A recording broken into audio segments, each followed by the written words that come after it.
Les vieux ne parlent plus, ou alors seulement parfois du bout des yeux.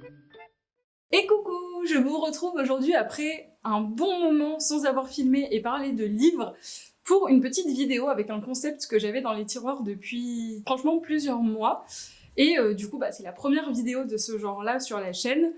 Et il faut quand même que je vous explique pourquoi j'ai pas été trop présente ces derniers mois. En fait, je pense que comme beaucoup de personnes, je suis assez sensible aux saisons et que la période d'hiver est toujours une période un peu délicate au niveau moral. Et j'ai eu également un petit ras-le-bol des réseaux sociaux et de la création de contenu. Et là, en ce moment, j'ai envie de vous reparler de livres. Je lis beaucoup plus de BD en ce moment et comme vous le voyez dans le titre, on va s'attarder sur 3 BD que j'ai lus récemment et qui parlent de personnes âgées. Alors le titre peut faire un peu sourire parce que je parle de vieux. L'idée c'était dans ce concept-là, de manière générale, de vous parler de 3 bouquins sur une thématique. Voilà, donc ce sera des BD, des romans, des livres jeunesse, je vais pas me donner forcément de contraintes à ce niveau-là. Donc voilà, j'espère que le concept vous plaira. Mais en gros, pour cette première thématique, j'ai choisi les personnes âgées parce que tout simplement, il y a 3 BD qui m'ont donné très envie quand je suis allée en librairie ces derniers temps.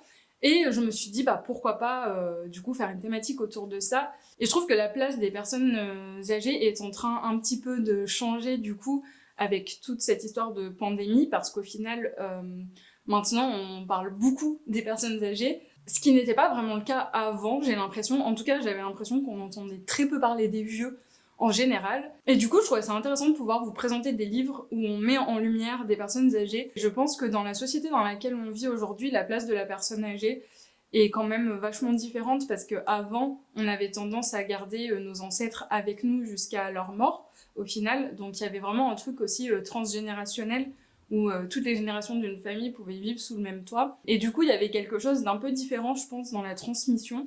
Aujourd'hui, les personnes âgées, elles sont le plus souvent en EHPAD, soit parce qu'elles l'ont décidé d'elles-mêmes, soit parce que pour les familles, c'est trop compliqué de s'occuper d'elles. Et du coup, je pense qu'il y a quelque chose d'un peu différent aussi qui doit changer dans les relations entre les gens au sein d'une même famille, et par rapport à la transmission, comme je le disais. Alors je vous propose qu'on commence maintenant, mais je vais essayer de pas trop m'égarer, j'ai pas fait de trame ni rien, donc voilà, on va se lancer tranquillement.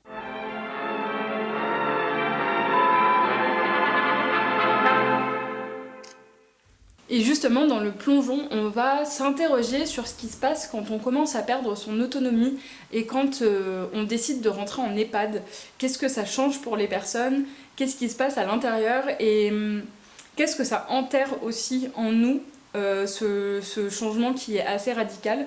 Et justement, dans cette BD, on va retrouver Yvonne qui a 80 ans et qui va dire au revoir à la maison dans laquelle elle a vécu pendant 20 ans, qui va dire au revoir à sa chienne, et qui va rentrer dans un EHPAD. On va suivre ce cheminement, à la fois le regard des autres sur la vieillesse, que ce soit des soignants ou de la famille, et aussi le regard qu'on porte sur soi, les souvenirs qui peuvent ressurgir, cette espèce de bilan qu'on peut faire quand on arrive dans une maison de retraite et qu'on sait malheureusement qu'on va certainement ne jamais en sortir. Donc voilà, j'ai trouvé ça à la fois intéressant, touchant, ça permet de se questionner. C'est pas du tout dramatique, comme on peut l'imaginer quand on parle de vieillesse. Il y a quelque chose vraiment de très drôle, de très frais, et on reste sur une note très positive et pleine d'espoir, je trouve. Et du coup voilà, c'est vraiment ce qui m'a plu.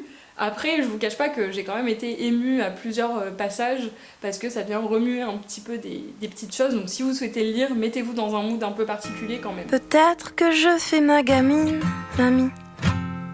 Peut-être je suis trop fragile. Mais je sais lire entre tes lignes, mamie. Je connais le langage des signes. On enchaîne ensuite avec Ne m'oublie pas de Alix Garin aux éditions Le Lombard. Donc là c'est une BD qui va nous amener dans la vie de Clémence, qui est une jeune fille qui aimerait être comédienne. On va la suivre avec sa maman à un rendez-vous qui a lieu dans l'EHPAD où vit sa grand-mère. Et en fait l'équipe médicale va leur dire que ce n'est plus possible à gérer parce que Mamicha, comme elle l'appelle, n'en fait un petit peu qu'à sa tête entre guillemets, puisqu'elle n'arrête pas de fuguer. Elle a l'impression en fait de retomber en enfance et que ses parents l'attendent quelque part. Et du coup, elle s'enfuit toujours de l'EHPAD et du coup, je dis beaucoup du coup, je crois, l'équipe médicale propose une camisole psychique, ce qui ne plaît pas du tout à Clémence, elle n'est pas du tout d'accord, pourtant sa mère est en train un petit peu de se résoudre à cette solution-là.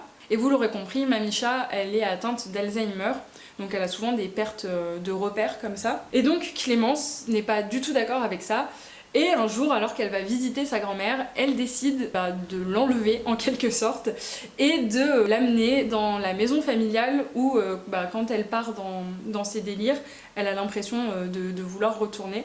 Donc Clémence, elle se dit, je vais amener ma grand-mère une dernière fois voir cette maison familiale, lui faire revivre ces souvenirs-là. Sauf que cette maison familiale, elle se situe à l'autre bout de la France, et donc on va suivre Clémence et Mamicha dans un road trip complètement délirant.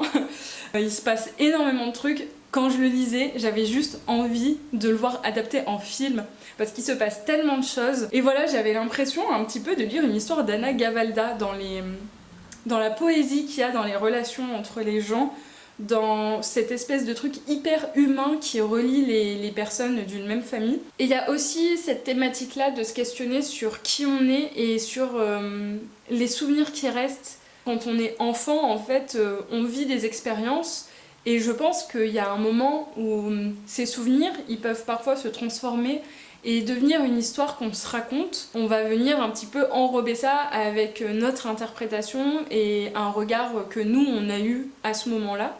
Et du coup, les souvenirs qu'on a d'une situation peuvent parfois être complètement différents des souvenirs d'une personne qui a vécu la même situation. Et sur ce point-là, j'ai trouvé que c'était super fort la manière dont c'était retranscrit et vraiment vrai en fait quand on s'y penche.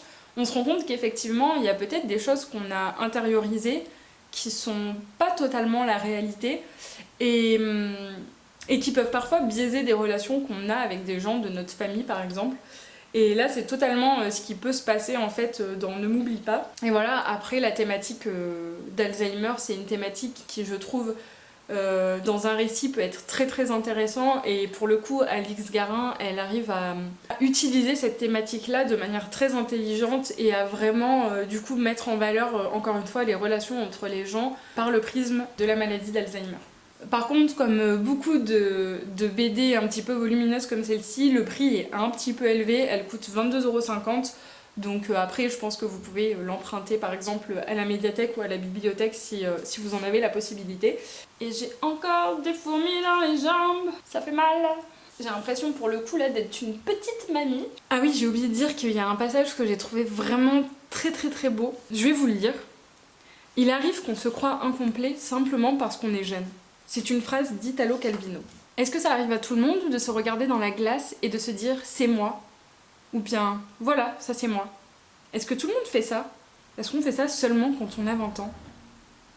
Est-ce que ça dure toute la vie? J'ai trouvé ce passage vraiment beau parce que déjà c'est quelque chose qui m'est déjà arrivé de voir mon reflet dans la glace et de me dire « attends, ça là, ce que je vois, c'est moi ».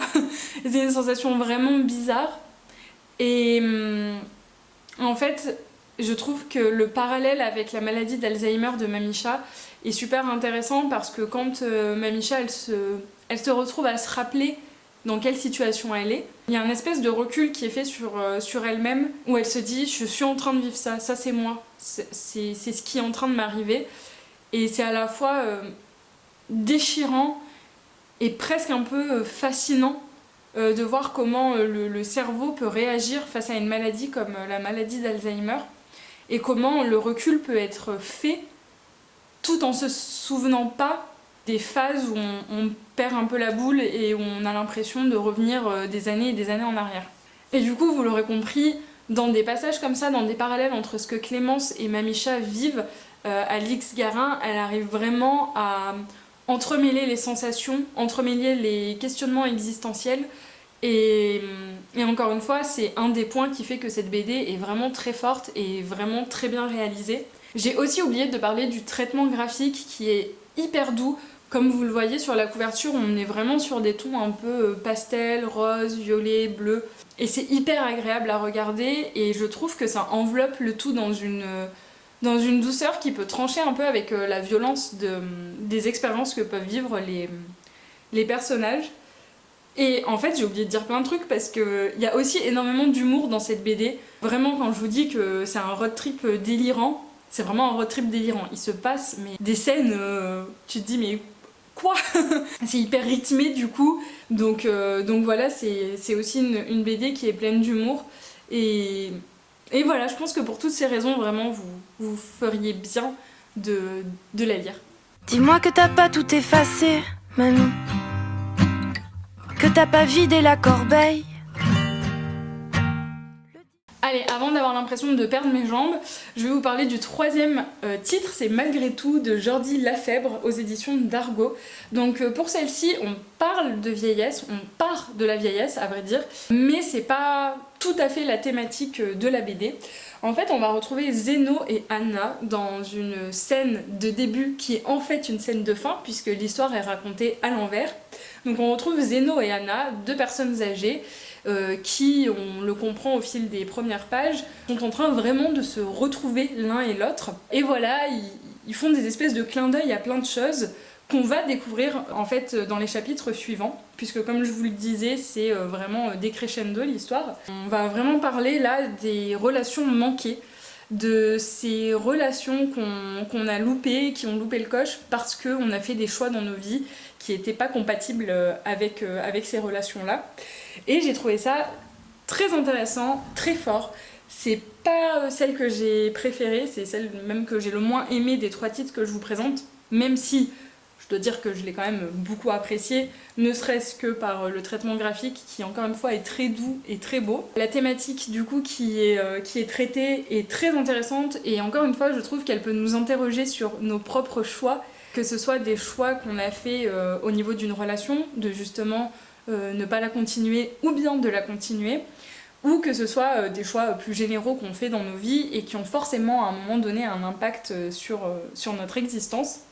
Et là du coup Zeno et Anna, en fait ils avaient des envies complètement incompatibles. Zeno c'était un jeune homme plein de fougue qui avait beaucoup envie de voyager et qui, on va le voir au fil des scènes, a beaucoup voyagé, a bien roulé sa bosse. C'est un petit peu aussi un espèce de Don Juan, on va dire, dans le sens où il fait craquer les femmes et il a eu énormément d'aventures dans sa vie.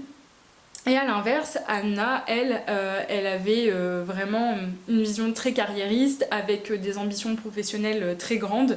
Donc son but c'était de devenir la mère de la ville dans laquelle l'histoire se déroule. Et du coup voilà, on la retrouve elle pour le coup ayant fondé une famille, avec être restée avec le même homme quasiment toute sa vie, avoir eu des enfants, etc. Et à la tête du coup de la mairie. Il y a deux chemins de vie en fait que presque tout oppose et pourtant on retrouve dans ces chemins de vie deux humains qui ont une affection énorme entre eux, qui continuent à penser l'un à l'autre et même à correspondre l'un et l'autre. Et voilà, j'ai trouvé ça beau et touchant parce qu'on tombe pas dans un espèce de cliché de les personnages se retrouvent et ils finissent leur vie ensemble. On ne sait même pas en fait ce qui va se passer après ces retrouvailles puisque comme je vous le disais, on commence vraiment sur ces retrouvailles-là. Et j'ai trouvé ça intéressant la manière dont c'était traité, ce que l'auteur dit en fait de qui est au courant, qui ne l'est pas dans les personnages secondaires, comment ils réagissent et qu'est-ce que ça vient un petit peu bousculer dans la vie de chacun. Pareil, c'est une BD qui coûte un petit peu cher, je me rappelle plus du prix, mais on doit être à peu près comme pour Ne m'oublie pas. Mais encore une fois, n'hésitez pas à vous tourner vers les bibliothèques ou les médiathèques pour emprunter ce genre de bouquin. Donc voilà, cette vidéo est terminée, j'espère que le concept vous aura plu, je le referai très certainement dans les prochaines vidéos. Je sais pas quand est-ce que je vais en retourner très honnêtement parce que ça va être un peu au feeling et à l'envie et j'ai pas envie de me mettre la pression. En attendant, n'hésitez pas à me dire en commentaire si vous avez des références de livres, que ce soit de la BD, que ce soit des romans ou de la jeunesse, qui traitent de la vieillesse, des relations manquées ou encore des relations transgénérationnelles. Ça m'intéresse du coup, vous l'aurez compris. Et puis voilà, n'hésitez pas à mettre un petit pouce en l'air, à vous abonner si c'est pas fait et à activer la petite cloche. Et puis voilà, je vous dis à bientôt. En attendant, je vous souhaite de bonnes lectures. Bye. Le disque dur n'est pas cassé, pardi. C'est le passé qui s'est mis en veille dans l'antre de ton cœur d'enfant. Si tu réussis